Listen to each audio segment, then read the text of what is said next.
Hey folks, we're here at Assembly Hall. Dustin DePirac, beat writer, Indiana basketball, and we've got the Ginger here with me as per usual, Zach Osterman, in his inside the hall capacity today. Anyway, we're here in Night of the Living Red tonight. First off, Cody Zeller was here and He appeared happy. he appeared relatively pleased, as Cody seems to. I mean, we're not talking about the most demonstrative, He was not given to fits of giggles. No, that is not the Cody Zeller style, but he got the sort of treatment you would expect tonight, I guess. I mean, A lot of people showed up. Much bigger crowd than I expected. Yeah, I mean, like, what were you thinking for this one when you found out they were going to have this event? What has it been the last couple of years? 1,500, 2,000. I was thinking maybe double that. I mean, the official attendance was about 75. 78, actually. 78. Maybe a little high. But still, I mean, most of the lower bowl filled. Certainly both ends of bleachers filled. Right. I thought it was a pretty good turnout. I guess, I mean, what do you think this says for just the Indiana fan base's more or less obsession with this kid?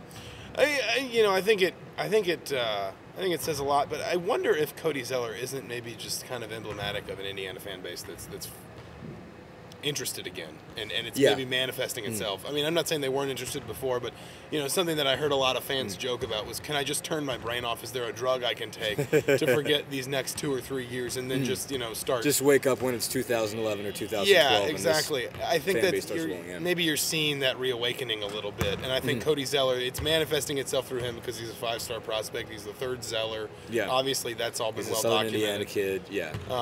But I think that to an extent, I think it's also just Indiana fans, kind of coming back to this program a little bit. I mean, he is in a lot of ways everything they want, more or less. I mean, he's from not far from this area. Like you said, he is a Zeller, and the previous 2 Zellers have gone elsewhere, and that was obviously emblematic of kind of everything that was wrong with Indiana during that period, is they weren't able to get those type of guys who ordinarily would have been easy sells for Indiana, and now, they have a chance again.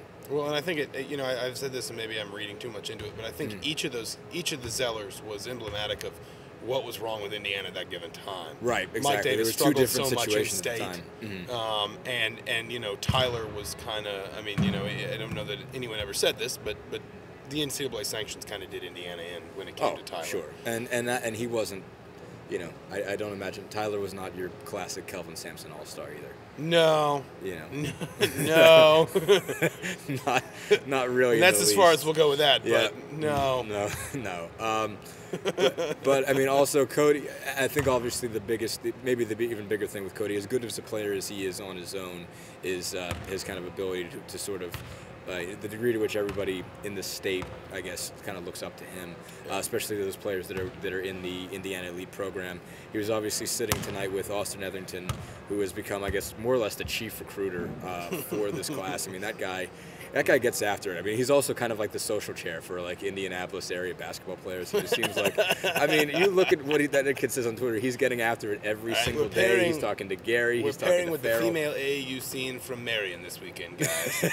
So don't be lame and just sit in your room and play video games like last weekend, because that's not going to get us a good pair for little 5. All right, come on. That's what he does. But he gets after it, and he was after it again tonight. I mean, you can see that he schmoozes well. For a 16 or 17-year-old kid or whatever he is. He really does. Well. He was chatting up Fred Glass. He was chatting up Fred Glass. I mean, he gets after it. He's going to be his legacy from Indiana will be interesting one way or the other. And Hunter Perea was obviously there, and Perea, as much as there's all the talk about Zeller, I mean, Perea is the best player they're after. Yeah, they're really getting after. I mean, he's a pro. Period. There's not too many guys that you could look at this age and say there's no doubt, no question about it. It's easy to see why someone would be so desperate to have him in their program that as they to would threaten to deport him. Wow, you got it. Wow, Baylor. Anyway, not that we know they did it, but reports have suggested. But anyway, I guess we got to move on at some point from talking about the greatness of Cody Zeller and talk about what we actually did see tonight that everybody could actually talk about. Which was, a live scrimmage. Basically, it was a lot more organized and longer than what they saw at Hoosier Hysteria. It was 17 minutes, two 17-minute halves. Cream versus Crimson scrimmage. They kind of left the teams together. Some good performances, some not so good ones. Just what did you what stood out to you just as far as what you actually saw on the court tonight? Well, I mean, there were different players that stood out. I mean, we can talk about Guy-Marc Michel, obviously. Maurice Creek didn't shoot very well, but I think I said this in the Inside the Hall post. I said statistically, he looked like a guy who's coming back from a 10-month layoff. Exactly. Physically, he looks head and shoulders above. I mean, what he did 2 weeks ago was just like, I mean, he looked frail too. He really did. That's a great word. Yeah, he looked very frail in Hoosier Hysteria. Tonight he looked a lot better. I mean, there were obviously he's not back all the way. I mean, he was 2 for 8 from the field, 0 for 6 from 3. Just doesn't have his legs behind it yet. The shots also. Sorry to cut you off. The shots, honestly. And again, maybe this is reading too much into it. They looked like he was getting closer and closer to finding his range as the game wore on. His first 2-3 shots were just very, very off. Right. But as the scrimmage wore on, he started to at least find it. He started to kind of figure out just where the hoop was. Yeah.